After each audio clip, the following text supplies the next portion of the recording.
up everyone, welcome back to my channel. Today we're talking about 7 micro habits of a woman who gets everything she wants. Number 1, you need to start to show love to yourself.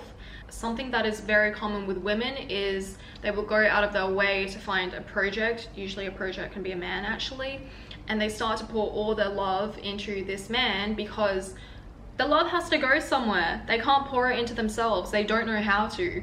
And this was like a huge unlock for me when I started to do it. My life completely transformed around. I realized I was trying to pour my love into things I literally didn't care about because as a woman, I had to find something to nurture. And if I wasn't nurturing my own projects or I was distracted, I would find something I actually didn't even care about, usually a person, to do this with. So how does it look like to show love to yourself in small ways? It means your space is always clean and tidy. Remember, how you live is a reflection of your own emotional state. Imagine this, if you had a daughter or a son or whatever, would you allow them to live in a messy environment? No, because you also know how a messy environment is impacting your mental. You have to believe that you are worthy of living in a clean and beautiful space. Nurture your space. Buy nice furniture, buy flowers, buy anything that's going to brighten up your environment and make yourself happy. You take time to cook nourishing meals for yourself. You invest in quality clothing, quality skincare products, quality food because you deserve the best and you do not want to put cheap stuff into your body or onto your skin. You have a morning and evening routine that is disciplined because you prioritize your health and your mental sanity. You treat yourself in a way that you would treat someone else that you really deeply loved. And one way I like to think about this is for any action, I just think to myself, would I treat XYZ person who I love in this way? Number 2, you make sure that you're better at least 1% every single day, which means maybe you do one more rep at the gym, you do one more set, you say no to something you usually say yes to, you walk 100 extra meters, you watch one less YouTube video, you scroll TikTok for 10 minutes less. You only need to be 1% better because this will accumulate throughout the year. And eventually you're, I think, 36% better. And speaking of improving yourself at least 1% every single day, if you have been putting off starting that new business, launching your personal brand, starting that online store, whatever you want in the year of 2026, because you've had so many tech obstacles, let me tell you about Hostinger. Hostinger is an all-in-one place where you can get all of your tech needs met. So starting a new business, you have to think about your emails, your domain, the hosting, all of these AI agents, and it gets so overwhelming and confusing, especially, for example, if you're someone who wants to build a fashion brand, you're not really thinking about all these tech needs that you need to do.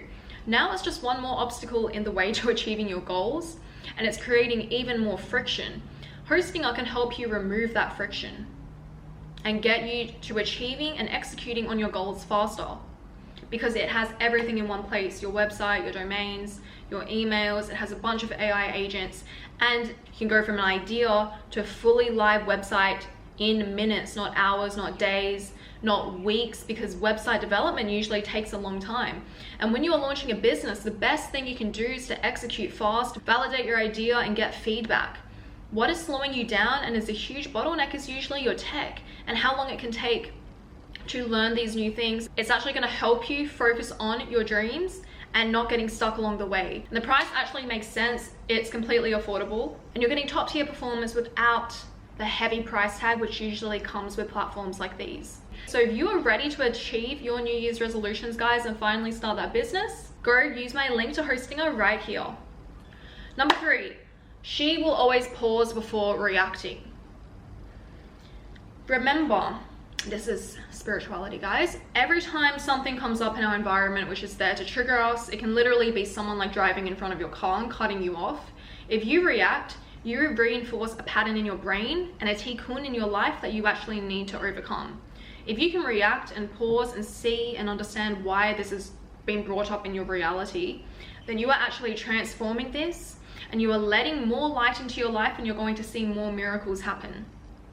You should always be asking yourself, is my reaction coming from a place where I'm wounded or a place where I am healed? Something that's going to help you become less reactive as well is constantly meditating, because it will get you in control of your emotions. The more you can regulate your nervous system, the less reactive you are going to be. Number 4, she does not go on social media in the morning because she protects her peace. In the morning, especially the moment we wake up, we have about 20 minutes where our brain is super receptive to all the information we are consuming.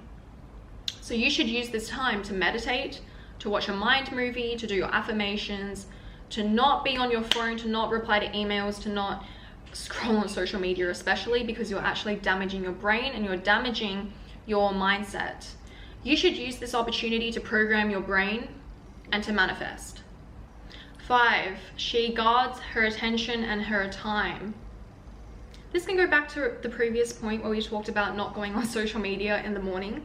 Wherever your attention goes, energy flows.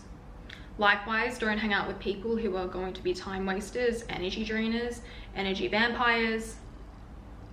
Your time is valuable, your energy is valuable, you can't be giving it to every single person. I often have my phone on do not disturb. I reply to people whenever I want. However, I am mindful of other people's emotions. So I tell people I'm not going to be replying for a while. I'm going to be off my phone. I'm not selfish in that regard. But I am selfish in how I spend my time. And I set those hard barriers with people and myself. Next, never ever speak to yourself negatively.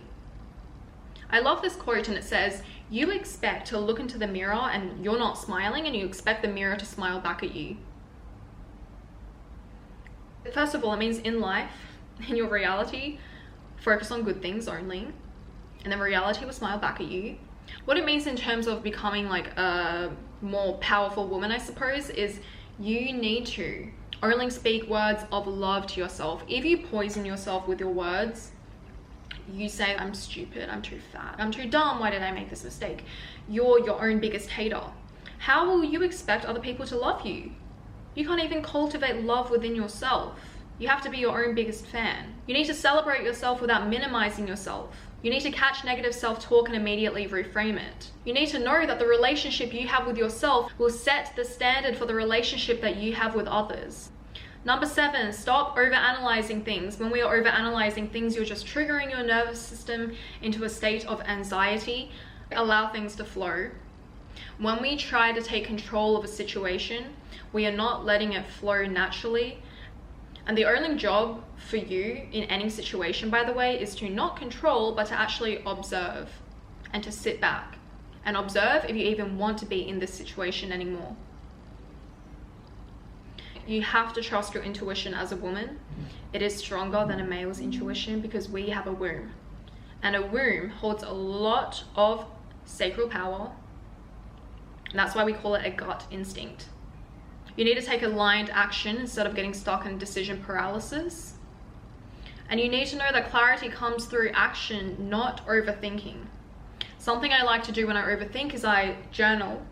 And I try to find my limiting beliefs or my patterns, especially if it's reoccurring. There's a reason you're overthinking. And I like to put it all onto paper, and I try to regulate myself. I do my somatic work. I do my meditations. If it's still not working, then whatever is making me overanalyze needs to go. Okay guys, I promise if you start to do these 7 little things, you will watch your entire world change. Your relationships are going to improve. How you feel about yourself is going to improve. And your life is going to be magical and wonderful. I can guarantee that. I will see you next time on my channel. Ich liebe dich. Tschüss.